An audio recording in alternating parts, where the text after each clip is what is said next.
Lideramos el camino de la opinión pública y buscamos que la cultura del debate alcance consensos y soluciones a los problemas de nuestro país.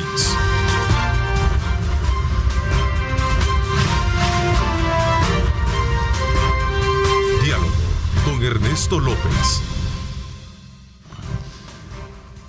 Son las 6 de la mañana con 30 minutos, 6 de la mañana con 30 minutos. Gracias por estar con nosotros a esta hora de la mañana. Como siempre, agradecemos a Dios Todopoderoso por darnos ese privilegio de poder ingresar hasta la intimidad de sus hogares, poderles llevar a ustedes los temas importantes del país para que puedan tener de primera mano los diferentes argumentos que le permitan a ustedes tener desde luego su propio pensamiento crítico. Esta mañana, como lo decía hace unos minutos, gracias a Pedidos Ya, quiero presentarles a nuestro invitado de primera parte, Reinaldo Albergue, director de SOS Inmigración. Gracias por acompañarnos, Reinaldo. Qué gusto saludarte. Gracias. Para mí, placer también estar aquí contigo, Ernesto. Queremos contigo, a propósito, hacer una evaluación del estado actual de la situación migratoria de los salvadoreños en varios campos. En el tema de esta, digamos, enmiendas que tienen que ver con el título 42 de no dar asilo por personas que tengan o que hayan padecido por el problema de la pandemia, que quisieran comprender mejor ese fenómeno, hablemos un poco también sobre el estatus del TPS hoy con todo este contexto de realidades que vive Estados Unidos y un poco el clima político allá en cuanto a el tema de migración puede o no nuevamente cambiar cosas. De tal manera que no podemos también soslayar el tema de las tragedias que enfrentan muchos centroamericanos, muchos migrantes cuando van en busca del sueño americano y los peligros que esto representa. Así que yo creo que son temas muy importantes que vamos a tener. Quiero aprovechar e invitar a nuestro público televidente para que participe, @diálogo21, @Neto López Radio. Son las dos cuentas que están en Twitter disponibles para que usted participe. Recuerde, nuestra señal también están en las plataformas digitales para que usted pueda tener de primera mano nuestra señal.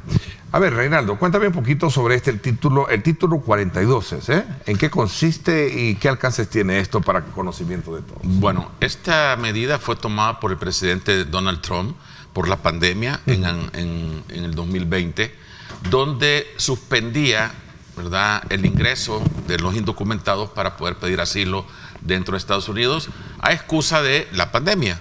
No vamos a permitir, cerró fronteras, dijo no vamos a permitir que nadie más entre, ¿verdad?, que vayan porque puede ser que traigan el virus y eso nos va a contagiar a la gente. Como hicieron la mayoría de países que cerraron sus fronteras, no permitiendo que extranjeros ingresaran por el motivo de la pandemia. Eso fue desde el 2020, de agosto del 2020, más o menos, o un poquito antes. Pero como ya terminó la pandemia, Biden quiso retirar el título 42 para que la gente volviera otra vez a tener la oportunidad de pedir asilo en la frontera. Entonces, hubieron más de 16 fiscales, todos republicanos, que demandaron al presidente ante una corte por la medida de haber querido quitar el título 42 porque no lo hizo de una manera ordenada, teniendo volver a sacar a que la gente popularmente dijera sí, estaba de acuerdo o no de retirar esto. Entonces le prohibieron, ¿verdad? Este juez prohibió que se retirara el título 42, a pesar que ya no hay pandemia, ¿sí?, a pesar que todos los países ya retiraron la mayoría de las condiciones. ¿Sí? Entonces Estados Unidos todavía sigue con esta restricción del título 42. ¿En qué nos afecta directamente? Esa es la parte medular de esto, ¿En qué nos afecta? En que toda la gente que está llegando a la frontera, Ernesto, no puede presentar sus casos de asilo. No puede, o sea, la mayoría de gente se entrega a la autoridad diciendo de que quiere asilarse, pero por este título 42 no le están permitiendo a la gente presentar. Ahora se dan cuenta la importancia que era de tratar este punto, digamos, crítico de una situación en la cual se ven muchos acarreados desde el punto de vista de llegar en busca de cumplir ese sueño americano, pero a la hora de de tocar las puertas se enfrentan a un gran problema de esa manera, ¿no? Y eso no va a ser retirado hasta después del 2023. Según lo último que yo he estado leyendo, ahorita se está considerando alargarlo hasta el 2023. Y eso cuando ya un juez interviene, vos sabés que ya la decisión de un juez Sí. Es la última palabra. Ahí Sí, no hay, claro, sí. hasta ni el presidente puede estar encima de la ley. Allá es cuando un juez dictamina algo. La decisión de un juez es la después de Dios allá. Allá sí, ¿eh? Sí, entonces. Para decirlo muy claro. Después de Dios es Él. Sí. Ahorita no se vamos a poder hacer nada. Lo mismo estamos y en la misma condición estamos esperando la resolución ahora en octubre de lo del TPS, que está en corte. Ese litigio está en corte ahorita. Ese es otro punto, ya lo vamos a abordar. Terminemos, salgamos un poco con el título 42. A ver, ¿por qué dices que tiene que llegar hasta el 2023? Por las razones del cambio que va a haber dentro de la, digamos, configuración sí, lo que pasa del es que, Congreso, porque van a elecciones, ¿no? Sí, van a elecciones ahora en noviembre. Lo que pasa es que el tema se ha politizado tanto en Estados Unidos, el tema migratorio, que, bueno, se están sacando ventajas. Ahorita no quieren que Biden logre nada, ¿sí? Porque lo están tratando de bloquear para que no gane simpatía. Sí, la reelección, porque en todo caso le correspondería lo que es casi una tradición, ¿verdad? Lo que pasa es que ahorita... A diferencia de Donald Trump, que la rompió. Sí. Él no pudo reelegirse. No. Sí, o sea, y el problema en esto es que ahorita se van a jugar 3/4 partes del Congreso en estas elecciones de noviembre. Entonces él puede perder la mayoría en el Senado, definitivamente. Sí. Y eso lo va a poner en una situación más difícil de poder lograr cualquier cosa que él quiera presentar. ¿Y qué es lo que ha pasado con Biden? Que no ha logrado llenar la expectativa. Yo quisiera un poco acogerme a lo que se ve en las redes sociales, porque en las redes sociales tú ves cosas que realmente, puedes creer, y sí. si lo crees es que porque y no sabes quién lo escribe también. O sea, puedes hacer una manipulación tremenda, ¿verdad? De hecho, hay tantas películas, hay tantos reportajes, hay documentales que muestran cómo fácilmente tú puedes hacer manipulaciones, ¿verdad? Sí. Pero la pregunta es, ¿qué ha pasado con Biden? ¿Qué es lo que le ha hecho falta a esta, digamos, a esta pareja presidencial que llenó muchas expectativas, sobre todo porque rompe un esquema de mucha tradición de venir de presidentes a la reelección, y él cortar una reelección, llegar a la presidencia y llevar a la primera mujer vicepresidenta a la República? Sí, a la cual ahora le ha delegado el tema migratorio. Sí, y todavía más, a quien le dio ese título de decir, mira a tratar el tema de migración, y no lo ha logrado resolver. Es una mujer que también tiene mucha comparecencia con los latinos, ¿no? Sí. ¿Verdad? No porque ella sea latina, sino por el hecho de que ella tiene cierta, ¿verdad?, antecedencia de trabajo mucho con la parte urbana, fue fiscal, entiendo, sí. y ¿verdad?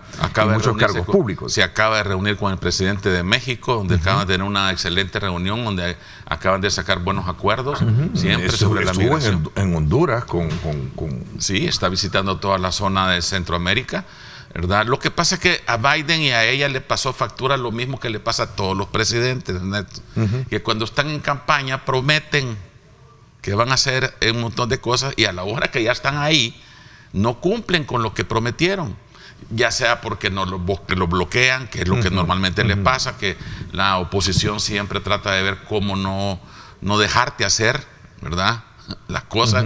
Entonces todo lo que prometieron en campaña no lo han cumplido, y la promesa más grande que tienen ellos como compromiso, porque Biden fue vicepresidente de Obama, es el tema migratorio, la resolución de una ley que pueda dar la legalidad a todos los 11 millones de indocumentados que están dentro de Estados Unidos.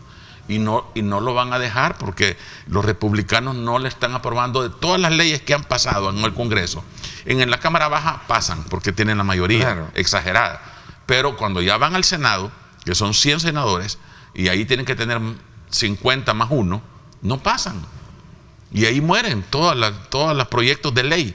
Este último proyecto de ley que presentaron, ahí murió. No fue aprobado en el Congreso, pero no pasó.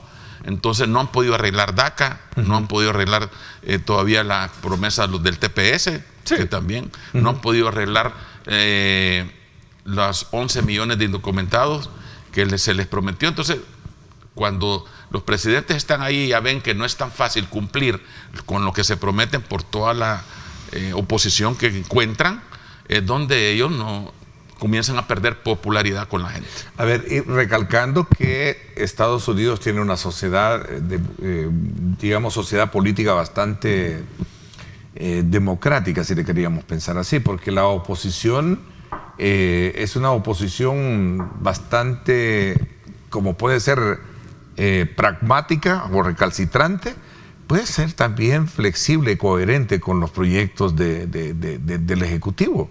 Claro, ¿Verdad? y ya se ha dado. Así ya se ha dado. Hay grupos de republicanos cuando el gobierno es demócrata que lo han apoyado. Sí, sí. ¿Verdad? Y a lo mejor no en su mayoría, sino la mitad.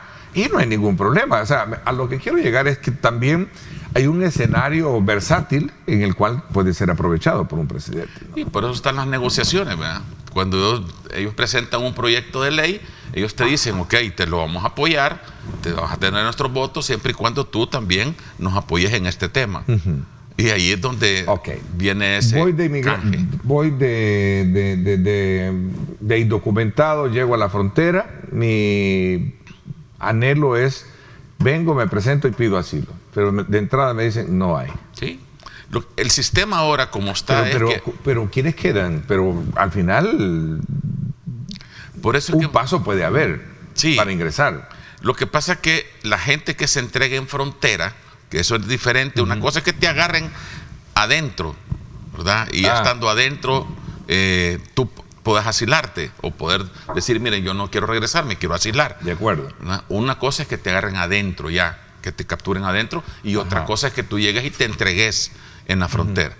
Que ahorita hay una gran cantidad de gente que tienen sus casos pendientes. Si tú vas a ver todos los asentamientos que hay ahorita en todos los puestos fronterizos de Tijuana y de toda la parte del sur, hay gente que tiene ya más de un año estar esperando que lo llamen y no los van a llamar. Y los más afectados somos los salvadoreños, guatemaltecos, nicaragüenses y hondureños. ¿Por qué? Porque rápidamente nos regresan a la frontera. Ya saben que podemos, si fuéramos de otro país, digamos de Sudamérica, bueno, nos ponen en avión y nos vienen a dejar, o los van a dejar en avión, pero normalmente a los que agarran fronteriza, ahí los dejan en la frontera, los regresan a México. Tiran a México. Y más del 28%, estaba leyendo Ernesto, vuelven a intentar entrar otra vez. De los que agarran y sacan, más del 28% lo vuelven a hacer como segunda o tercera vez. Ahora, digamos, la discusión también tiene que verse desde el punto de vista de la naturaleza de cómo los países que están enviando o de las cuales están saliendo la mayor parte de personas indocumentadas. Seguimos ranqueando nosotros. ¿Sí? Bueno, el día de ayer salió una caravana, sí, no sé si ya seguimos ranqueando, Honduras, sí. Guatemala y El Salvador, ¿no? Correcto. Y el problema, sigue rankeando. Sí, sí. Y ayer creo que sí, me di cuenta que salía otra, ¿no? Más de 4,000 dicen que llevaba la caravana el día de ayer. Pero su paso por México y Guatemala, que se supone que ahí están las fronteras invisibles de los Estados Unidos, ¿qué pasa? Bueno, ya no se están comprometiendo estos países a decir, este ya no es problema mío, denle. Al final, la migración es... Sí, sí. Lo que pasa es que ese es un tema difícil, pues, porque cada país aplica los convenios que tienen con Estados Unidos. Acordate que de hace un par de años atrás lograron aquel convenio de frontera segura, ¿verdad? Donde te pedían que cada país detuviera a los migrantes y ahí se iban a convertir en que las personas podían pedir desde ese país asilo. Que eso sería la manera más fácil de poder detener las caravanas. Si tú montas oficinas de asilo en Centroamérica, ¿para qué te vas a ir si puedes presentar tu caso aquí? Bueno, El Salvador lo tuvo, ¿no? Pues o lo tiene todavía. No, creo que este gobierno lo quitó, ¿no? No sé, la verdad. ¿Te recuerdas que El Salvador iba a ser un hub también para poder pedir asilo para Estados Unidos? Pero te ibas a quedar aquí, obviamente, o no sé. Sí, aquí te iban a... Fue una discusión polémica.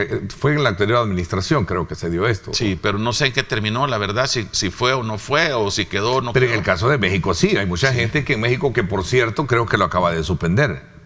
México ahorita... suspendió ya digamos, la retención. La retención, no sé cómo se la llamaba, pero era un asilo que les estaba dando. Sí, tercer país seguro. ¿Sí? Ajá, esa fue la... Esa fue la política. Ajá. Bueno, por eso te digo, México se acaba de reunir ahorita con la vicepresidenta y acaban de tener un acuerdo bien importante en el tema migratorio. Especialmente, ella está tratando de que México le ayude a frenar la frontera sur, porque es más delgadito el paso y más fácil de controlar que ir a tratar de hacerlo en la frontera norte, que son más de 3,000 kilómetros que tiene México con Estados Unidos de frontera. Entonces, allá es más difícil detenerlos, pero en la frontera sur, entonces acaban de llegar a un acuerdo. México tenía también un acuerdo de darle trabajo a las personas, de darle asilo a las personas. Sí. Yo conocí de muchos casos de personas que se asilaron en México, ¿verdad? Se quedaron en México y con ese carnet ya podían trabajar. Y les eran muy factibles, pues, porque al final creo que México tiene características muy propias de los Estados Unidos, especialmente en la zona norte, que es una influencia muy grande de Estados Unidos, en términos de facilitar trabajo a personas que mexicanos a lo mejor no quieren hacer ese trabajo, ¿no? Claro, y tú con la necesidad de que estás en otro país. Y de saltarse al otro lado, como decimos vulgarmente, ¿no? Sí. ¿Te quedas y agarras para estar más o menos haciendo tortas mexicanas y esperando ver cómo te saltas el río, ¿no? Te pasas el río. O vendiendo pupusas. O vendiendo pupusas, pues al final, ¿verdad? Lo importante es que ese, digamos, como esa expresión que decimos bien claro, esa película es la que se estaba viendo ahí. Te lo digo porque mucha gente conocí de salvadoreños que tenían ese carnet de asilo y eso les permitía transitar por todo México, venir si es posible, regresar y estar en Monterrey, esperando solo saltar y trabajando en restaurantes, vendiendo tacos y lo que sea. ¿En qué te afecta si te llegan a agarrar en la frontera o te entregas en la frontera? Que eso es lo que la gente muchas veces no se pone a pensar. Que te toman tus datos, te toman huellas. Y cuando tú quieres venir a aplicar a uno de los programas laborales que ahora se están desarrollando en El Salvador, que está el Ministerio de Trabajo ayudando a la gente para que migre para Canadá, que está Relaciones Exteriores ayudando con el Estados Unidos para que migren con visa ya de trabajo, ya no puedes aplicar. Porque personas que han sido deportadas o personas que han tratado de entrar ilegalmente a los Estados Unidos, es parte de los requisitos que te dejan fuera. Sí, esa regla es más vieja que lo que se conoce, ¿verdad? Del mal, ¿no? Es decir, desde el punto de vista de que si tú entras ilegal y salís, tienes que esperar hasta 10 años o no sé cuánto tiempo. Depende de la cantidad de veces que hayas tratado de entrar. Y bien lo que tú acabas de mencionar en cuanto a lo que ha venido ejerciendo el Ministerio de Trabajo a través de la actual administración. Creo que ayer iba para Canadá. También bajo esa misma mirada, bajo ese horizonte de encontrar espacios de empresas para poder ofertar trabajos, plazas de manera legal, viajándolos al norte. Partamos al norte, ¿no? Porque Canadá es norte, ¿no? Lo que pasa es que mucha gente con la pandemia aprendió a trabajar desde casa, haciendo todo en línea, que ahora ya no quieren regresar a sus trabajos. Entonces necesitan mano de obra que vaya, porque la gente ya se quedó mal acostumbrada desde tu casa, trabajando de tu computadora, sacando adelante, sabes que recibir tu cheque, ya no necesitas irte a una oficina o a pagar un local, por ejemplo. Ahorita ya viste que se puso de moda mucho el que toda la mayoría de empresas que abren ahora lo venden en línea y te despachan. Prefieren mejor invertir en repartidores, ¿verdad? O en envíos que poner un local exhibiendo toda la mercadería. Veamos ahora entonces si examinemos un poco lo que tú decías. En el caso muy específico, ¿cuál es el estatus actual que tiene el tema del TPS? ¿Cómo estamos con el TPS? Bueno, el TPS... Hay una nueva prórroga, pero sigue de prórroga, pero entiendo de que se supone que esta era la última, ¿no? No, el TPS se vence hoy en diciembre. Por eso. En diciembre de este año. Lo que va a pasar, lo que pasa es que como está en litigio y estamos esperando una resolución de la Corte en octubre, que supuestamente tienen que dar alguna resolución en octubre. Si es positiva, bueno, va a depender de la aprobación que se dé en corte. Si es negativa, ¿qué va a pasar? Bueno, que nos van a dar 365 días para poder abandonar, que sería todo el 2023, porque nosotros se vence en diciembre del 2022. Eso es lo que va a pasar si en caso tuviéramos una decisión negativa en corte. Y esa sería en corte. Sí. ¿Qué podría hacerse? Acuérdate que es otra de las cosas que se le está pidiendo al presidente. ¿verdad?, que por favor, como es una orden ejecutiva y el TPS no tiene nada que ver con el Congreso, no es que tiene que ir a que sea aprobado por una ley, no, es una orden ejecutiva, es una orden del presidente, el extenderlo o el quitarlo, ¿verdad? Trump lo quiso quitar, ¿viste? Se lo apelaron. Una corte le dijo no. Ajá, como hubieron demandas, entonces no lo pudo quitar, pero lo quería quitar. Y iba a dar 365 para que abandonaran, porque fueron de las promesas. Eso es lo que muchos salvadoreños desconocen hoy en día. Trump quiso quitar el TPS. Claro, porque esa fue la orden que él dio, pues. Pero hubo salvadoreños que fueron a demandarlo y entró el litigio y ahorita ya está en casación y ya está en decisión de varios jueces, no solo de uno, ¿verdad? El que se dé una resolución, posiblemente podemos tener... Eso mismo me recordó mucho lo que me decía alguien. Miren, nosotros los latinos somos me dice, que apoyamos a X presidente y este es el que nos quiere echar de allá de Estados Unidos. Incluso no nos está haciendo un gran muro, pues sí. Si en un segundo periodo termina ese gran muro, por la plata. ¿Por qué le bloqueó la plata el Congreso? Correcto. Mucha plata estaba gastando. Sí, porque lo estaba poniendo como gasto nacional, entonces se lo bloquearon, que es lo que te digo.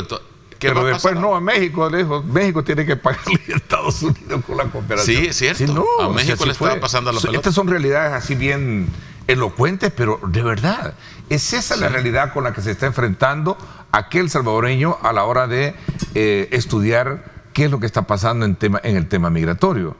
Ahora, que Trump vuelva a la presidencia, no sé cómo está la situación ahora, hoy con esto. Bueno, acuérdate que ahorita está en una situación difícil porque lo están denunciando por lo que pasó en la toma del Capitolio.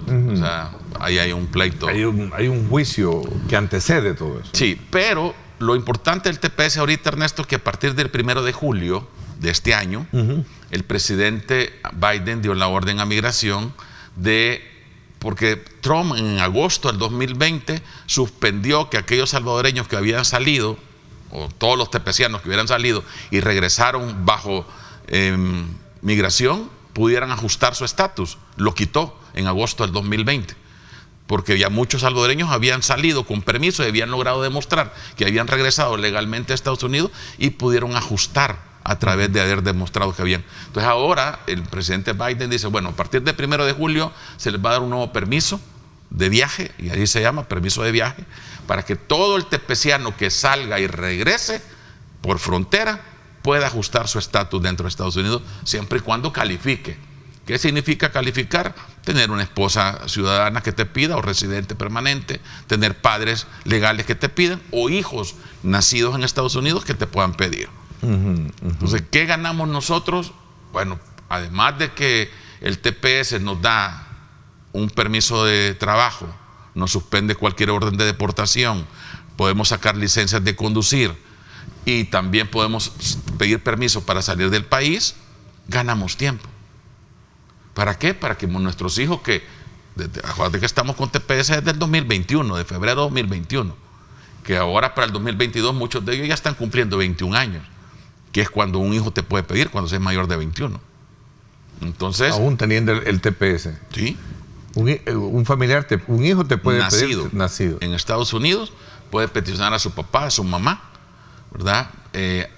Por eso es que le están dando este permiso de viaje, para que la gente pueda salir legalmente, pueda regresar y pueda hacer ajuste dentro de Estados Unidos para poder cambiar su situación migratoria. Nosotros tenemos casi 190,000 salvadoreños, Ernesto, con un TPS, que se pueden ver beneficiados, muchísimos de ellos, con esta decisión. Bueno, al final sería la decisión entonces del Congreso o del juez, del juez, de eso va a depender. ¿El qué? Si se mantiene vigente. Sí, ahorita de los jueces. De los jueces para octubre, de los jueces. Para mantener vigente y concluya, y que sea el Ejecutivo quien tome la decisión de ampliarlo o no. Correcto. Sí, es que es una orden ejecutiva. Por eso le estaban pidiendo al presidente Biden que ocupara su mandato, su poder, ¿verdad? Que diera un nuevo TPS. Eso le estaban pidiendo. Eso iba a contribuir a que el juez dijera, bueno, entonces lo voy a avalar para que se siga. Estuvo a punto, te digo, porque incluyendo iban a poner a Guatemala, que jamás en su vida ha tenido TPS. Guatemala ha sido de los que ha quedado fuera siempre con el TPS, pero le estaban pidiendo, bueno, de algo. Bueno, no te quiero llevar al análisis político circunstancial, porque sé que tú te cuidas mucho de no meterte y tampoco quiero llevarte a eso. Pero habría que ver también las relaciones de estos países del Triángulo del Norte con relación a cómo están con esta administración para poder tener la benevolencia, que no debería de ser así. Con este tema relacionado de los salvadoreños que están en esa condición inestable ilegalmente, ¿no? Porque el TPS es temporal, ese es un estatus temporal, eso hay que decirlo aquí en la China. Están y que legal, no termina en una residencia permanente. Y que no termina en una residencia, que eso toda la vida lo hemos dicho contigo, ¿no? Sí, sí. Entonces, estos países, voy a hablar en términos generales, van a tener que de alguna manera, no sé si es cabildear, aunque el cabildeo, no sé desde qué. No, porque cabildear es cuando lo haces en el Congreso, donde tú tenés que reunirte con varios congresistas. Hay que quedar bien con el hombre y decirle, mire... Es una relación de hombre a hombre. Se supone que hoy va a ser diferente entonces esa negociación de la que estamos hablando, porque antes era con el Congreso, un cabildeo, que lo hacía, lo ejercía la embajadora, lo hacía el canciller, etcétera, ¿no? Sí, no, aquí va a ser mucho de la comunicación que tengan los mandatarios de la región con el presidente, como para tener la confianza de yo llamarte, Ernesto, y decirte, mira, Ernesto, tengo esto, ¿me puedes ayudar con este tema? Ajá. Hay una frase bien interesante que decía el presidente Biden, recientemente la escuchaba, en el sentido de decir paciencia, pedir paciencia, ¿sí? Paciencia para la reforma migratoria, pero la reforma migratoria es otro pisto, no es eso. Nada que ver, ¿verdad? Nada que ver. Voy a una pausa y hablamos un poquito de eso cuando regresemos, 6:57. Gracias a usted por estar con nosotros a esta hora de la mañana.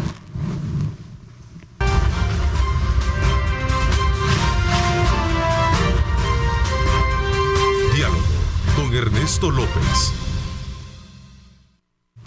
Bueno, gracias nuevamente por estar con nosotros. Continuamos conversando en esta primera parte con Reinaldo Albergue en una evaluación general del estatus del TPS, de la situación migratoria y particularmente de este tema que tiene que ver con las condiciones con las cuales muchos salvadoreños, muchos guatemaltecos, muchos hondureños, que son en su mayoría los que parten en estas caravanas, se enfrentan en este calvario, al cual los lleva hasta la frontera.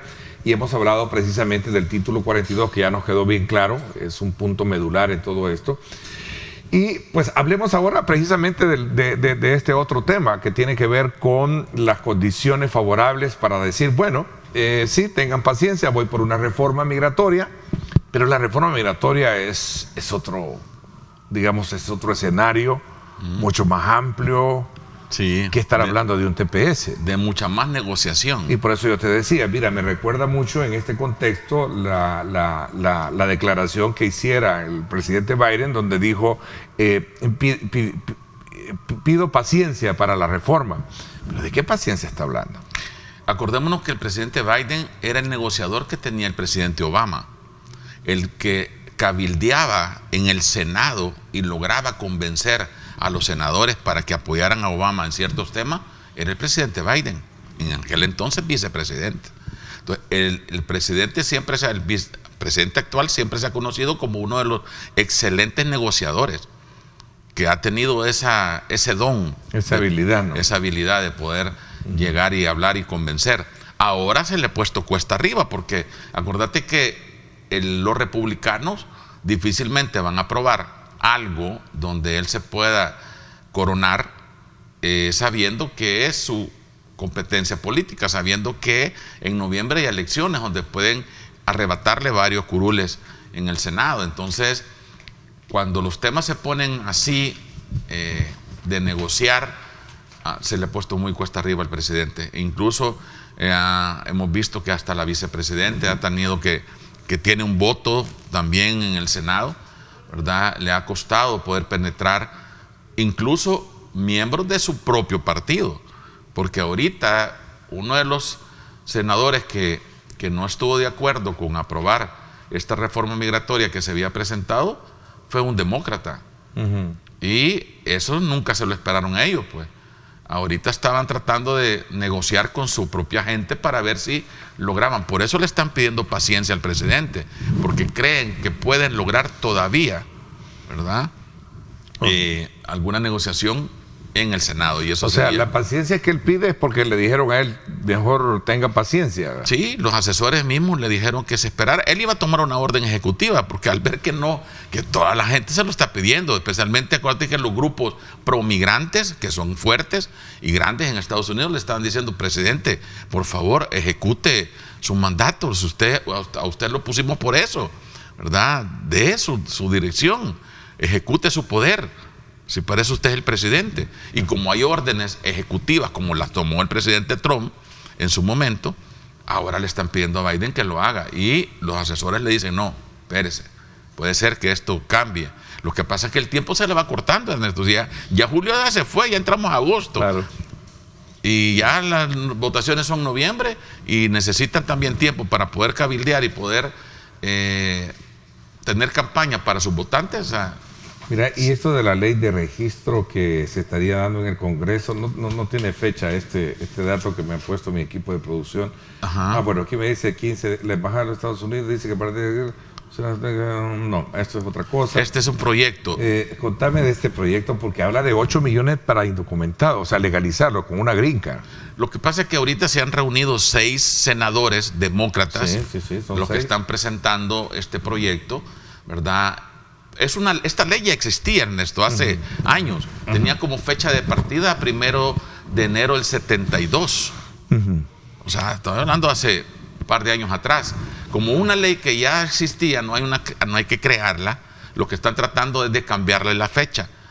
Antes, si tú demostrabas que tenías 7 años de estar con presencia física dentro de los Estados Unidos, te daban un camino a una residencia permanente para que después llegues a una ciudadanía. Entonces dicen, si ya tenemos esta ley, que se llama la ley del registro, que solo te permite tener un buen carácter moral, no haber tenido problemas con la ley, como todo lo que te pide el INA, ¿verdad? Que es la ley de migración de los Estados Unidos, para poder aplicar un programa, cambiémosle fecha.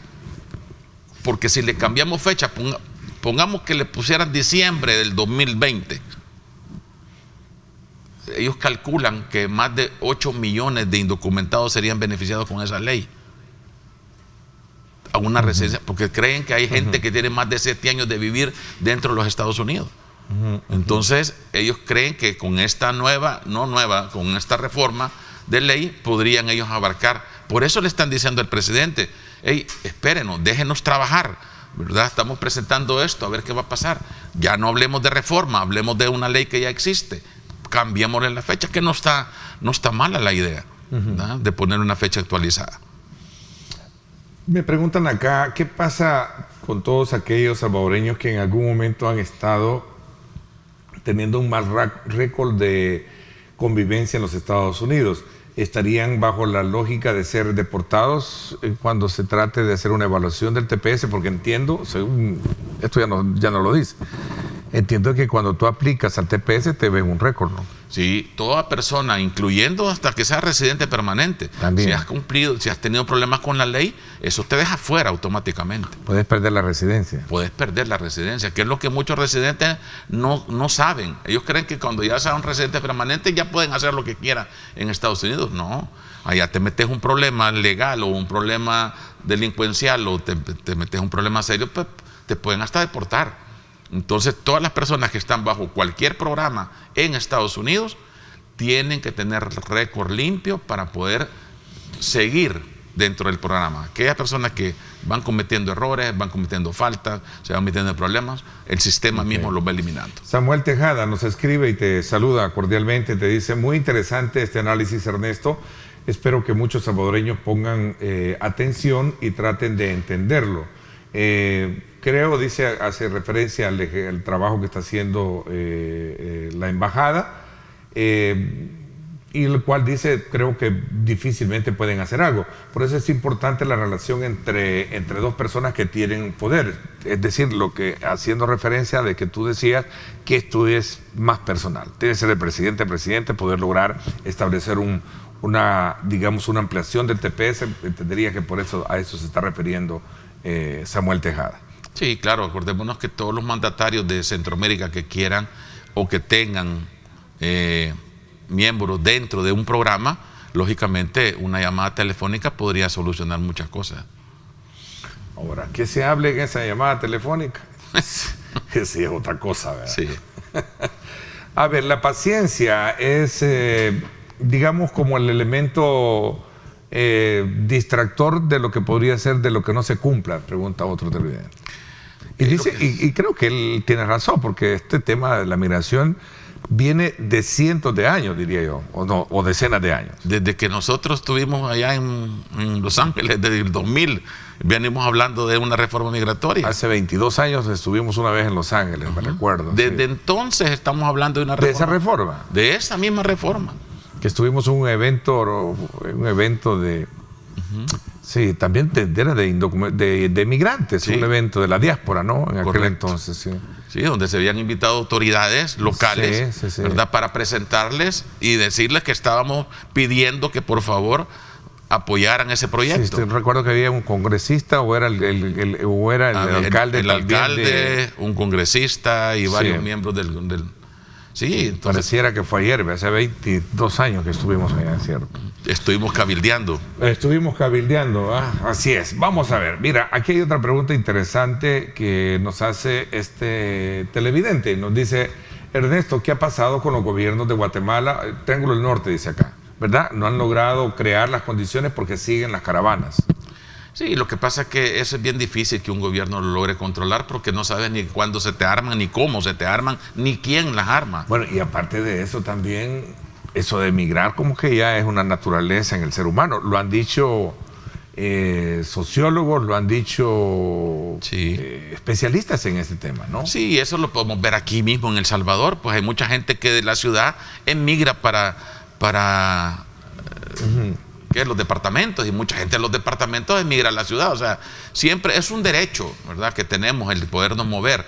Lo que pasa es que la migración muchas veces, el no estar documentada, te pone en una situación de ilegalidad y eso es lo que te castigan cuando no estás autorizado por el país a cual te estás cruzando, a no ser que sean por un acuerdo que se ha firmado como el CA4, donde muchos países centroamericanos no necesitamos más que demostrar nuestro DUI, ¿verdad? Y podemos circular libremente. Mira, me preguntan acá este otro tema que me parece que es muy interesante. ¿Por qué razón en el país no se logran establecer aquellos maquilas, o yo creo que habla como recintos de apoyo de empresas que prometió la vicepresidenta para poder llevar a cabo? Casi 4.000 millones fueron los que ellos ofrecieron. ¿A dónde están? Pregunta. Porque no ve las grandes inversiones. Lo que pasa es que esos son Se hablaba de 8 empresas, incluso ya después hablaron de 8 empresas privadas que iban a venir a invertir acá. Sí, esos son de los acuerdos que tienen con el gobierno, pues no sé qué habrá pasado. Pero no solo con este gobierno, creo que era Triángulo del Norte. Sí, es que lo que pasa es que se aprobó un fondo para poder incentivar y poder frenar la migración dando este tipo de trabajo. De acuerdo. No sé cómo terminó esa negociación. Bueno, me preguntan acá, ¿qué sabes tú sobre el pasaporte electrónico que se va a dar en el país? Bueno, por ahorita no tengo mucha información. Lo que sí sé es que todo está cambiando para el electrónico. La verdad, ya va a haber un nuevo sistema hasta para entrar a Europa, que va a ser electrónico, donde tú vas a tener que pedir la autorización, ¿verdad?, para poder ingresar. Es como un pase, como el pase sanitario que tuvieron anteriormente, donde llenabas todos los datos con tus vacunas. Ahora vas a llenar todos los datos de tus pasaportes, como está el ESTA, pues, para los europeos que van para Estados Unidos. Entonces, subís toda tu información, pedís una autorización, sin tener récord limpio, que eso es lo que están tratando de hacer, reservarse el derecho de admisión y solo permitir entrada a personas que no sean complicadas para el país. ¿Será que podrían dar una amnistía nuevamente como lo hizo Ronald Reagan? En estos tiempos va a ser difícil, podría, ¿verdad? Podría, porque fue una orden ejecutiva. No, pero en aquel entonces Ronald Reagan tenía un argumento, que era la guerra, ¿no? Así es. O sea, una guerra... Y ha sido la única que hemos tenido, donde favoreció casi 1.3 millones de personas. Que era, ¿cómo se llamaba el programa? una amnistía. Sí, la amnistía, pero eran digamos, ¿cómo te podría decir? Con programas como NACARA. NACARA, ¿verdad? La ley NACARA, que se fueron los procesos de... Sí, el DED, ley NACARA, todo eso, alivio centroamericano. Bueno, sí se puede, ahí el presidente fue el que tomó la decisión. Fíjate que aquí hay una pregunta bien interesante que se aleja un poco más de la información que nos está dando, porque el público que nos está sintonizando está viendo este análisis como una cuestión de alimentación de información muy importante que tú estás dando como conocedor en la materia. Pero hay una pregunta que me gustaría también conocerla desde tu perspectiva, que tiene que ver mucho con la transformación social que tiene el salvadoreño que hace 20, 40 años se fue, con relación a que sus hijos ahora son más estadounidenses, pero también muy identificados con el país. Y lo conversaba con la ministra, por cierto, con la ministra de Turismo, que casi no puedes ver ahora, bueno, el cuadro que tú ves de una familia hoy es que viene el salvadoreño, que se fue, que emigró hace 50 años, ¿verdad? Ya de verdad, con su esposa, pero sus hijos jóvenes hablando inglés, porque no hablan mucho el español, y tienen razón, son los futuros salvadoreños. Sí, la nueva generación. Las nuevas generaciones. Correcto, incluso yo pensé algún día que vamos a ser gobernados en el futuro por la nueva generación. Creía yo que todos estos hijos de salvadoreños que han tenido esa conexión con el país y que allá tienen una preparación, etcétera, podrían algún día venir a gobernarnos. Sí. Sería interesante, ¿no? La verdad que es típico encontrarlo digamos, tabulando eso en un promedio. Eso en su mayoría sí lo es. Sí, y que tienen doble cultura. ¿Y quién no tiene un familiar en Estados Unidos? Todos lo tenemos. Claro. Tengo un hermano que tiene 3 hijas, que son más americanas, pero tienen el corazón salvadoreño. Sí. Yo tengo una hija también, ¿verdad? De 25 años, ¿verdad? Que es americana, pero también ama El Salvador. Correcto. ¿Verdad?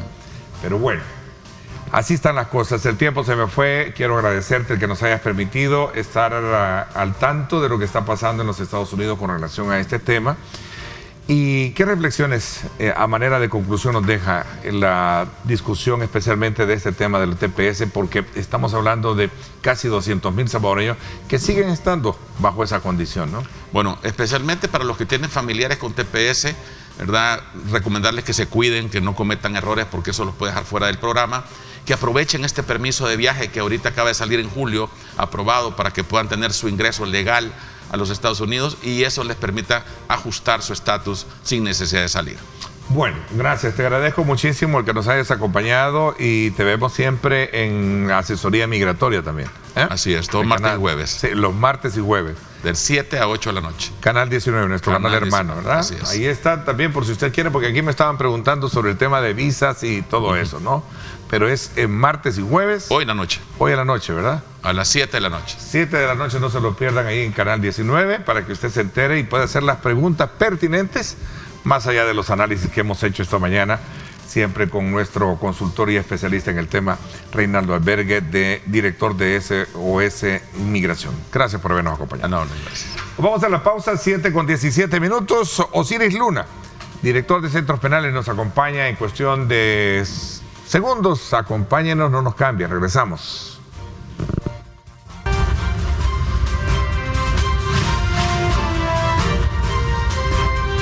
Diálogo con Ernesto López. Bueno, quiero darle la más cordial bienvenida en esta segunda parte del programa a Osiris Luna, viceministro de Justicia y también director de Centros Penales. Gracias por acompañarnos, Osiris. Gracias, Bienvenido. Ernesto. Muy buenos días a toda la población salvadoreña. Siempre es un gusto estar por acá para poder externar siempre todos estos proyectos y cómo vamos avanzando en el tema de seguridad y la consecución de un país más seguro en este país. A ver, tenía tiempo de no conversar contigo. Sin duda alguna hay mucho que hablar desde el punto de vista de cómo se ha venido desarrollando el tema de la seguridad en el país y el combate frontal que ha llevado a la captura, a la detención, al encarcelamiento precisamente de delincuentes, uno, por un lado, y por otro lado también de las capacidades mismas que tiene, de lo que veníamos hablando, incluso cuando tú asumiste la responsabilidad, lo conversábamos, recuerdo, de las capacidades que tenían para poder, de alguna manera, tener esa población de reclusos en los recintos, ¿no? Por supuesto. ¿Cómo ha cambiado esto desde el punto de vista de estos elementos que ha agregado en la conversación primaria? Definitivamente hay un antes y después, obviamente, desde el inicio del gobierno del presidente Nayib Bukele en el tema de seguridad del país. 2019, prácticamente 6 meses nada más de gobierno, pero aún así logra ser en ese momento el año más seguro en el tema de homicidios, que es por el delito, obviamente, por excelencia, que se tiene que reducir en cada uno de los países, obviamente, por el derecho a la vida. En 2020 también logramos tener el año más seguro hasta ese año y el año pasado, obviamente, cerramos como el año más seguro. Definitivamente las estrategias que se han venido utilizando desde la entrada en vigor del Plan Control Territorial el 20 de junio de 2019 a la fecha, que ya vamos a tocar un poco del estado de excepción, han sido datos muy positivos, la baja en la extorsión, la baja en los homicidios y asimismo en todos los delitos que opera prácticamente por excelencia estos grupos pandilleriles. Pero también podemos decir, obviamente, que los elementos precisos que da a raíz del 27 de marzo de este año el estado de excepción para la operatividad y eficacia policial y militar nos ha arrojado datos claros y contundentes que la misma población puede deducir, y lo ve que positivo, definitivamente que a este día, teniendo 160 días sin homicidios en la administración del señor presidente Nayib Bukele, y sobre todo desde la entrada en vigor del régimen de excepción, del estado de excepción, que ha tenido obviamente y ha nacido totalmente legítimamente porque ha pasado todos los procesos que debe de llevar dentro del ordenamiento jurídico, podemos ver definitivamente que tuvimos 8 días sin homicidios la recién semana pasada. Ayer cerramos incluso también con 0 homicidios en el país. Por lo tanto, estos son las pandillas, las maras, son las que tenían en zozobra a la población salvadoreña y son quienes ocasionaban, obviamente, estas cifras negativas que tenía el país. Ningún gobierno lo quiso enfrentar como era.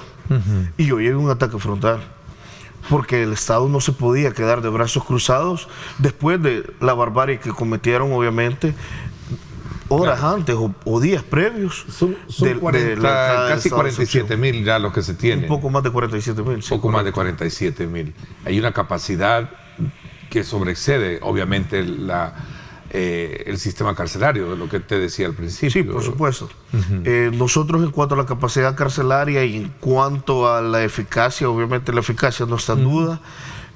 Diariamente estamos recibiendo pandilleros que son detenidos por parte de la Policía Nacional Civil y por parte de la Fuerza Armada, y nosotros estamos obviamente día con día. Esto es un plan totalmente estructurado. Hemos habilitado nuevas áreas, nuevos recintos dentro de los nuevas celdas. Bueno, y 2 nuevas cárceles. Y ya 2 nuevas cárceles que vienen, obviamente. Sin embargo, te lo puedo decir de que no solo conlleva ahí, sino que tenemos cárceles específicas donde estamos incluyendo a ese tipo de personas. Esto es razón, obviamente, para que nosotros no podamos mezclar siempre las poblaciones. Debo decirlo. Poblaciones de gente civil que no tiene nada que ver con... Es correcto. Digamos, que ha cometido un problema X de delito, siendo civiles y no grupos de sí, grupos, correcto. No perfilados como grupos de maras o pandillas. De maras o pandillas. Nosotros hemos separado 4 poblaciones grandemente en el país. O sea, la primera es crimen organizado, que puede ser igual o peor que maras o pandillas, obviamente, por el tema de financiamiento con el que estos operan. Pandilleros activos, pandilleros retirados, y en cárceles totalmente diferentes están todas aquellas personas que están privadas de libertad, condenadas o procesadas, pero que no pertenecen a ninguno de estos grupos. Como tú lo decías, son los reos comunes. Por lo tanto, no civiles, pero comunes el término. Correcto. Que no pertenecen a ninguna estructura de estas.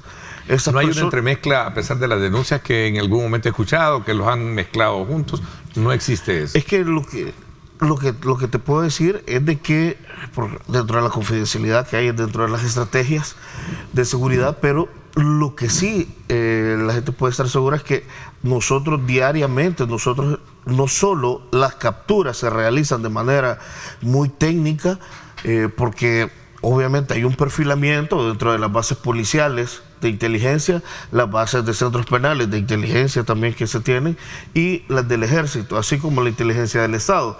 La captura tiene un porqué, eso definitivamente, y te lo puedo mostrar incluso ante aquella persona que, teniendo una forma de comprobar de que esta persona no pertenecía, tiene un porqué, dónde le han capturado a esta persona, con quiénes los han capturado, entre otras. Entonces, no es una forma antojadiza la forma como se realiza, muy técnica. Sin embargo, aún así, en aras de obviamente no tener inocentes dentro de la cárcel, por así decirlo, siempre estamos conllevando, acuérdate que esto es un proceso judicial también que se está llevando, ¿no? Y esto es muy importante explicarlo. Esto es un proceso judicial que se está llevando, paralelo obviamente a los planes que tiene. Y se cumplen esos términos porque son, en el caso del régimen ahora son 6 meses, ¿sí? Sí, correcto. Esos 6 meses. Que ha dado instrucción ahorita. Sí, bajo el criterio del juez, y él dice en 6 meses sale esa persona. Sí, es que nosotros, eso es lo que te iba a explicar, diariamente nosotros estamos, no solo de que ya tenemos el perfil, sino que estamos reargumentando obviamente cada una de las personas, por cada una de las personas. Es una labor de inteligencia sumamente grande, donde operan más de 100 personas diarias entre policía, entre centros penales, entre la inteligencia de la Fuerza Armada, en donde estamos todavía perfilando con más argumentos, porque nosotros no solo hemos capturado, y obviamente que es fácil deducirlo, aquel pandillero que está totalmente tatuado, y que incluso podemos verlo como hoy los cobardes se ponen hasta florcitas y todo, se están quemando los tatuajes, se están haciendo todo tipo de rituales para que estos no puedan hacer, incluso se están maquillando cuando los hemos capturado, y los hemos podido ver en cada una de las fotos que publica la Policía Nacional Civil de la captura de estos. Pero aún así hay pandilleros que no llegan tatuados, obviamente, y esto se está perfilando definitivamente, sí, porque esta persona puede tener incluso un mayor rango que una persona que no esté tatuada, que esté tatuada, perdón. Bueno, me decía... O sea, eso nosotros estamos verdaderamente perfilando a cada uno de los sujetos que se va a llegar. Me lo decía el ministro de la Defensa. Lo que pasa es que alrededor de lo que se conoce comúnmente hay una esfera de relaciones que van a los negocios, que son personas que tú las ves y no tienen nada, pero son personas que están dentro de esa economía delictiva, me llamaba. Definitivamente, ¿verdad? Y ahí podemos agregar dos sujetos más dentro, ya no solo como el pandillero, sino que está aquella persona afín. El que está de saco y corbata, que puede estar de saco y corbata. Correcto. Aquella persona afín o colaborador. Perdón un poco. No, pero totalmente cabe. Ahí está, agregamos 2 sujetos más entonces en esta estrategia, que es el sujeto afín y el colaborador. Que ojo, y eso lo tiene que entender la población salvadoreña, esta persona afín o colaborador puede llegar a tener mayor participación para la consecución del hecho delictivo. Porque el actor intelectual, que puede ser el pandillero, palabrero, corredor de un programa, él puede llevar a cabo toda la estrategia, pero a veces más del 60%, casi toda la consecución, la acción, la realiza un colaborador. Entonces, aquí podemos decir que igual de culpable es. Porque ¿qué tipo de hechos es que manda este sector intelectual, el pandillero? El que maneja toda la estructura de mantenimiento económica, financiera. Así y todo. es, que extorsiona, que mata al pueblo, que los mantiene en zozobra.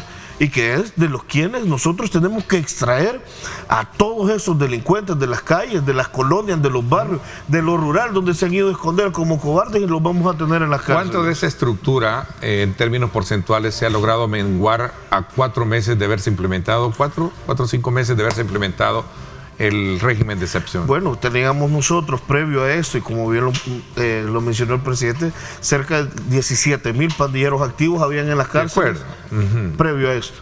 más 5.000 pandilleros retirados dentro de las cárceles, cerca de 22.000, que en un momento estuvieron dentro de las cifras de pandilleros activos. Posterior, y hoy con estos 47.000, nosotros dentro de los registros obviamente ya queda una muy mínima parte que están, podemos decirlo siempre, o dentro del país, o sea, operando en las calles, pero que los vamos a sacar a todos. Eso te lo aseguro. Nosotros no vamos a dejar ni un pandillero afuera, ni en el área urbana ni en lo rural, porque ahorita se ha entrado frontalmente a todos aquellos lugares muy asediados, y con la Fuerza Armada y con la Policía Nacional Civil, lo que obviamente se ha logrado, y estas personas están mutando, y lo mencionó en sus redes sociales el señor presidente, es de que estas personas están migrando, estos grupos pandilleriles, al área rural. Entonces, donde estén, vamos a ir a desbaratarlo y los vamos a poner dentro de la cárcel. Una muy mínima parte todavía, y por eso es de que tenemos que seguir trabajando frontalmente, y se necesita siempre el estado en vigor del estado de excepción. O sea, hay un acuerpamiento con herramientas legales pertinentes en todo esto. Totalmente. ¿Sí? Que se cumple. Voy a hacer una pausa y seguimos hablando también sobre el modelo de construcción de estos nuevos centros penales, para que conocerlos cuál es el estatus actual que estos. Vamos a la pausa, 7:34. Gracias por estar con nosotros.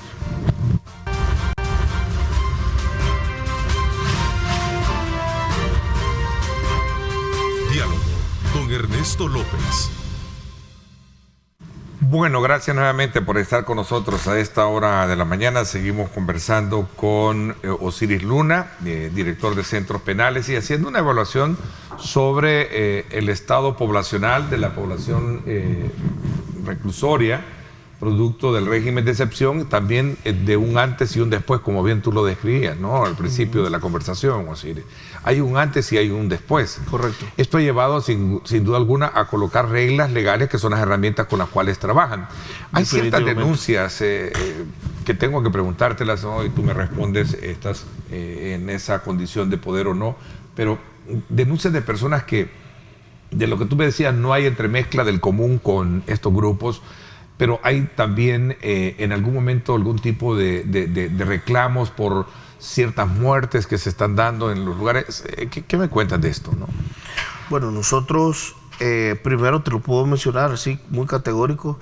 Nosotros tenemos obviamente dentro de todo esto argumentado y en ejecución todos los protocolos durante de actuación durante lo que es el estado de excepción. Nosotros tenemos específicamente temas en salud, los cuales se están llevando. Okay. Hay mucha irresponsabilidad y mucha morbo que se está haciendo a raíz de esto, y hemos podido ver que definitivamente hay muchos familiares o personas que se están prevaliendo de ese tipo de condición para generar esta zozobra. Lo ha argumentado obviamente muy bien el señor presidente, incluso en algunas investigaciones que se han desarrollado, en donde los mismos pandilleros les piden a los familiares, miren, empiecen por favor a mover este tipo de temas, empezar a hacer esto. No exime obviamente a que nosotros no realicemos nuestro trabajo, definitivamente, porque esto conlleva que nosotros lo que queremos definitivamente es sacarlo a los pandilleros afines y colaboradores de donde estén escondidos, de las colonias, del área rural, en las comunidades y todas estas áreas. Posterior a eso, que pasen y purguen su condena en prisión. Eso es lo que queremos, porque el Estado ha sido muy eficiente en cuanto a la ejecución de las políticas de seguridad, que podemos decirlo, porque esto es una guerra contra las pandillas. No se puede catalogar de otra forma. Es una guerra contra uno de los grupos delincuenciales a nivel internacional que se han catalogado como dentro de las 5 estructuras más fuertes a nivel internacional. Entre ellas está la MS, entre otros grupos como mafias. Ese tipo de estructuras estamos ahorita atacando y estamos en guerra contra ellos, contra la población, contra estos grupos. ¿Qué te puedo decir de eso?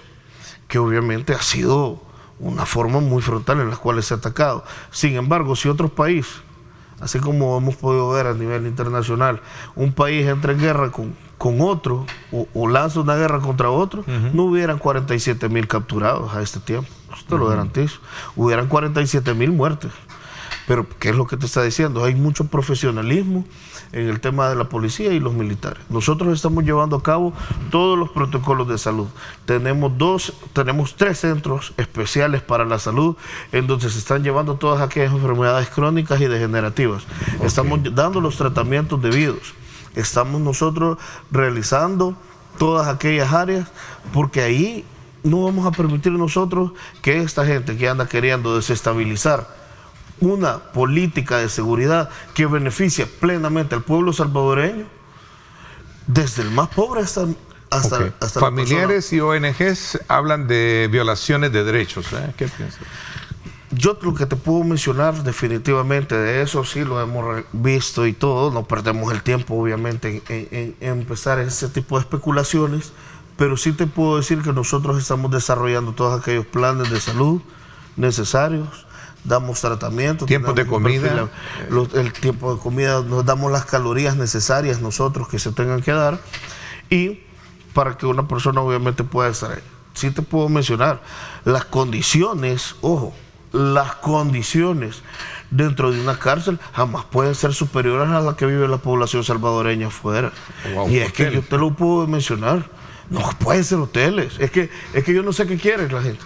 Quiere que hagamos hoteles y que sea como fue con el FMLN, con Arena, que entraban prostitutas, que las fiestas iniciaban el jueves y terminaban los lunes, y que entraban grandes torres de sonido y entraban alcohol, drogas, entre otras, y que entraban todavía menores de edad a prostituirse dentro de las cárceles. Se casaban obligadas las personas allá adentro. Recordemos cómo era antes. Si la gente quiere volver a eso, o esto, mejor dicho, estos grupos minúsculos quieren volver a eso, estoy claro que ellos quieren volver a eso. Pero mientras el señor presidente Nayib Bukele esté en la administración como presidente, eso no va a pasar en las cárceles. Nosotros desde el 20 de junio que tomamos y que empezamos a ejecutar el plan control territorial, hemos tomado el control de las cárceles hasta este día.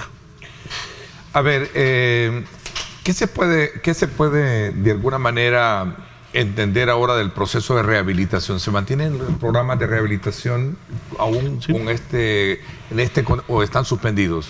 Los programas de rehabilitación, podemos mencionar 2 tipos de régimen, te puedo mencionar, si los englobamos en términos generales. Todo aquel régimen de seguridad y máxima seguridad, definitivamente no tiene ningún tipo ahorita de programa. Todo aquel régimen que hablábamos de reos comunes, todos ellos están realizando todas sus actividades del plan Cero Ocio, dentro de la cárcel y fuera. Estamos realizando pupitres, que son para el Ministerio de Educación.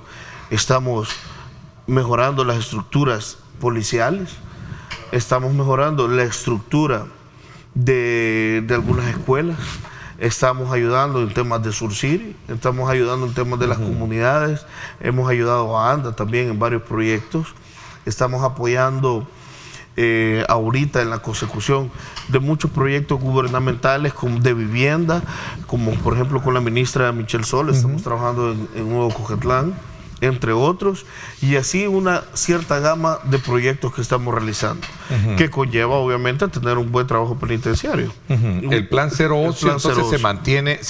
El plan Cero Ocio sí, es vigente. Es que el hecho que se vea la cara más dura del Estado en cuanto al régimen de excepción es porque estas estructuras delincuenciales no se pueden tratar con guantes de seda. Es que si tú llegas a decirles, miren, nos vamos a la cárcel, por favor, ellos te van a matar. O sea, eso es lo que tiene que saber la gente. Estas estructuras se están respondiendo, obviamente, con armas. Cada vez que los capturamos, armas, municiones de alto calibre, algunas. Ojo, en todos estos que están haciendo en lo rural, estas casas destroyer o bases que están teniendo, o sea, esta gente está altamente armada. Y nosotros no podemos llegar, miren, ya vino la policía, ya aquí venimos con una orden de captura, vámonos por favor. No. O sea, el Estado tiene que actuar con toda la garantía, obviamente, y apegado al ordenamiento jurídico, lo cual nos da una muy buena base, el estado de excepción, pero también las estrategias de seguridad deben de ir apegadas al actuar de su grupo. Y el centro de confinamiento que es la nueva cárcel, ¿verdad? Donde la nueva cárcel vendrá de alguna manera también a oxigenar esta situación, digamos. Definitivamente. Voy a hacer una pausa y cuando regresemos hablamos de estos y otros temas que tienen que ver precisamente con esta situación que vive el país. Voy a 7:48, gracias por estar con nosotros. 7:45, gracias por estar con nosotros.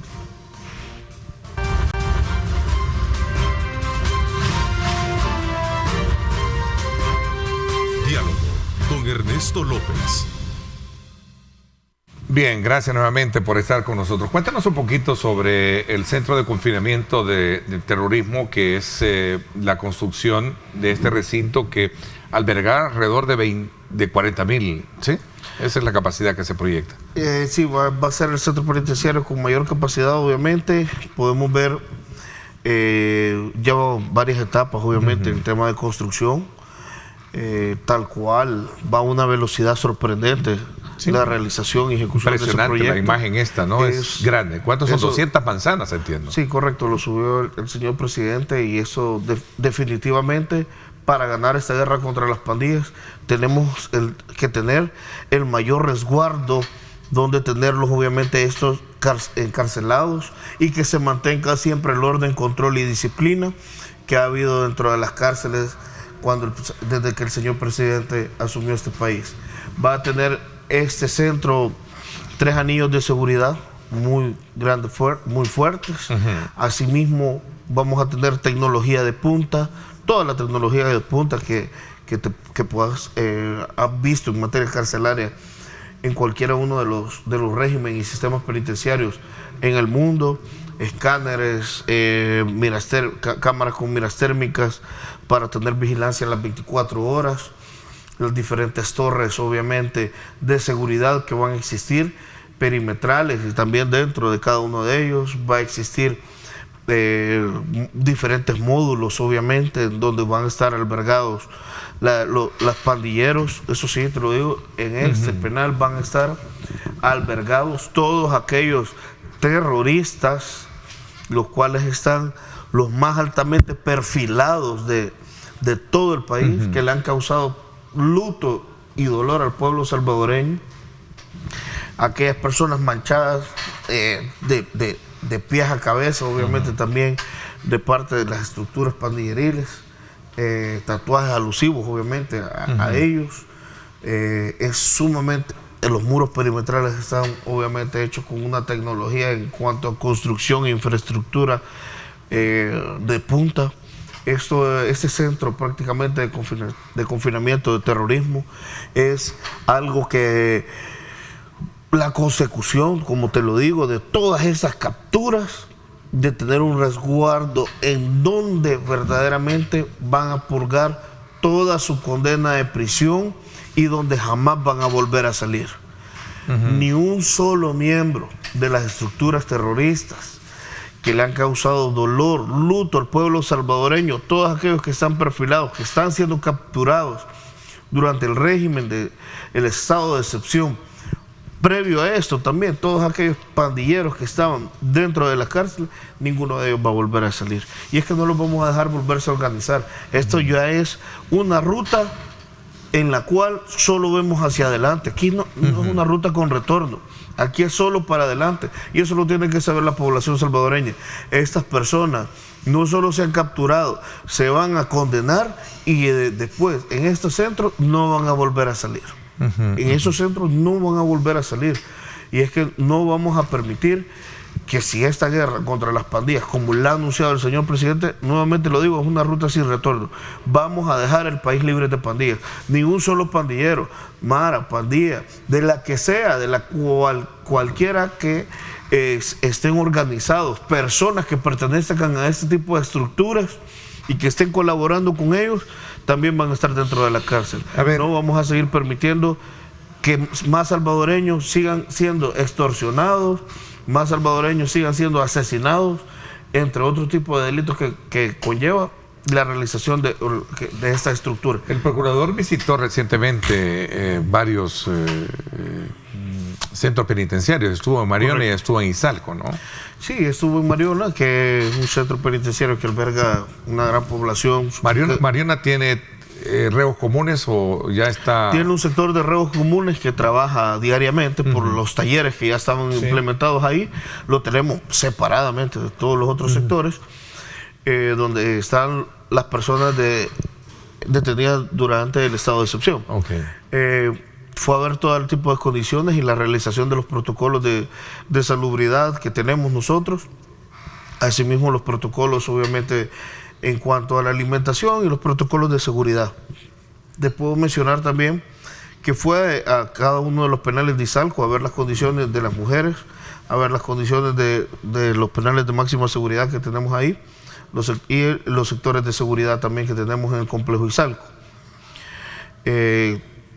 Él ha hecho sus pronunciamientos, obviamente, sabemos el tema de hacinamiento, no lo vamos a negar, puede haber hacinamiento, definitivamente, sería irresponsable no decirlo así, o hemos capturado 47,000 pandilleros más, y los estamos mandando obviamente a las cárceles de seguridad y máxima, en base al perfilamiento que estas personas tienen, y nosotros estamos garantizando la mayoría de temas de salud, porque las condiciones mínimas necesarias en cuanto a derechos humanos ¿le están prestando todos esos servicios de derechos que ellos tienen?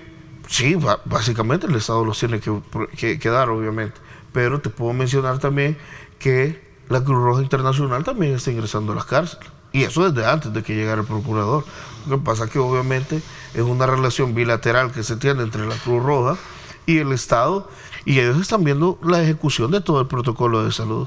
Es que, yo te lo digo, sí, el que quiera lanzar especulaciones va a tirar lo que sea, pero nosotros eso no nos va a detener a que nosotros llevemos la consecución, como te digo, que ganar esta guerra contra las pandillas. Hablando de esos grupos o personas que tú dices que hablan y pueden decir lo que quieran, esto de que hay cierta, digamos, como una especie de selección de quienes pueden quedarse cuando son capturados o pueden salir por cualquier razón, ¿es cierto esto? Es que eso es lo que te estaba explicando en el primer segmento que estábamos viendo la entrevista, o sea, no es de manera antojadiza, jamás pudiera hacerlo, porque es un proceso judicial, claro, y conlleva obviamente... Claro, hay un proceso judicial que sí, correcto, no nos podemos pasar por alto.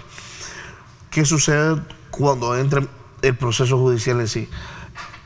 La verificación, la última etapa de verificación de las personas que se ha detenido para poder llevar una condena específica.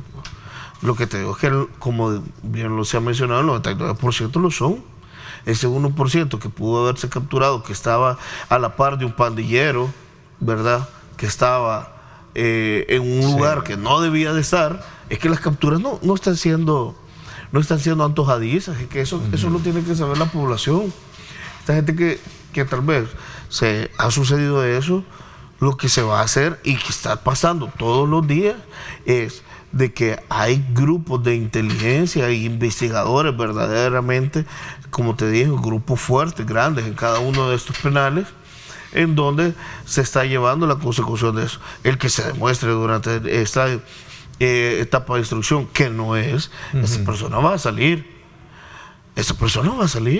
Si es que no estamos diciendo que no. Lo que pasa es la irresponsabilidad en mencionar que las capturas están siendo antojadizas o que están siendo por parte de su grupo. Eso es lo peor. Pero es que lo que pasa es de que si tú ves de repente de una persona que sale y porque se pasan todas las etapas, pues, o sea, y se le menciona y empieza a entrevistarlo dentro de la entrevista. Bueno, había un personaje mexicano y entrevistó a muchos ahí que estaban reclamando eso. Cuando te lo digo, cualquiera de los casos que pudiéramos llevar, en materia general, cuando vos preguntas, empezás a ver, esta persona probablemente pudiera considerarse que no lo es. Entonces empieza a llevar las diferentes etapas para obviamente perfilar o no perfilarlo. Sin embargo, cuando empezás a ver, mira, ¿y por qué estabas en este lugar con estas personas? Ya sabías que estas personas son de estructuras pandilleriles, tatuados, entre otros. O como muchos de los casos que a veces denuncian en redes, y a veces quizás los papás son los últimos en saber que están dentro de las estructuras pandilleriles. Es que eso es lo que pasa en esto. O sea, irresponsable sería dejar ir libre a una persona que verdaderamente es un criminal. Nosotros podemos mencionar, el Estado está funcionando. Si tenemos incluso si una persona, obviamente, se tiene la denuncia o la certeza que no es, esa persona va a quedar libre. Eso te lo aseguro. Aquí no vamos a condenar inocentes. Es bueno que hagamos un poco esa reflexión. Me parece. Porque aquí no vamos a condenar inocentes. Aquí vamos a ganarle la guerra a estructuras pandilleriles, y esos son los que van a guardar prisión. Ninguna persona que sea inocente, que no sea dentro de estos grupos pandilleriles, va a estar en prisión. Eso se los aseguro. Pero que los vamos a sacar a todos estos miembros de estructuras pandilleriles, donde estén, que se escondan dentro del closet, dentro de pilas, que se están escondiendo en cuevas, que se están escondiendo en lo rural, en campamentos, donde sea que estén, por más que se pongan maquillaje como cobardes, que se pongan florcitas encima de sus tatuajes, nosotros los vamos a ir a sacar de donde se encuentren. Y los que están por salir a meter a la cárcel y no van a volver a salir. Me preguntan acá, y los que están por salir también se retienen para continuar, porque hemos visto que muchos van para afuera, pero ahí mismo se detienen. Es que nuevamente te lo digo, ningún pandillero va a volver a salir de la cárcel. Él llega a la orden, aunque cumpla su condena de los que han estado. Correcto. Está cometiendo delito durante. ¿Por qué? Nomás pisa un pie fuera de la cárcel, que se estamos haciendo obviamente la orden de libertad, pero ahí mismo es capturado y llevado detenido como pandillero activo dentro del régimen.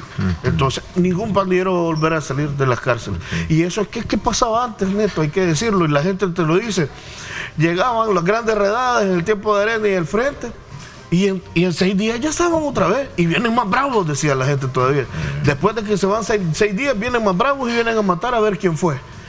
Aquí, con ese estado de excepción y con las órdenes precisas que estamos ejecutando del presidente, ningún pandillero va a volver a pisar otra vez ninguna colonia, barrio, comunidad, ni va a causarle luto y dolor al pueblo salvadoreño. Aquel que no es, que no se preocupe, esa persona va a salir. Quiero agradecerte, Osiris, el que nos hayas permitido conversar sobre estos temas, y vamos a estar muy a la expectativa del curso que siga precisamente esta situación, para seguir midiendo los alcances que tiene el régimen de excepción y el combate frontal que tiene el gobierno contra estos grupos delincuenciales. Gracias por habernos acompañado. Te agradezco a ti, y verdaderamente ha sido un placer dirigirnos a la población salvadoreña, superar algunas dudas que también a veces tienen, y que Dios me los bendiga siempre a todos. Sepan que el Gabinete de Seguridad del señor presidente Nayib Bukele y el señor presidente vamos a trabajar siempre fuertemente hasta tener un país más seguro. Muchas gracias. Agradezco muchísimo.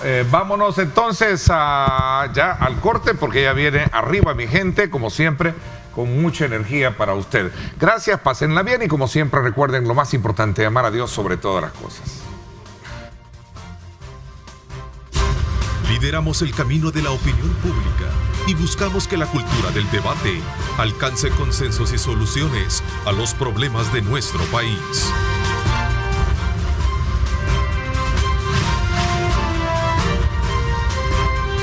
Diálogo con Ernesto López.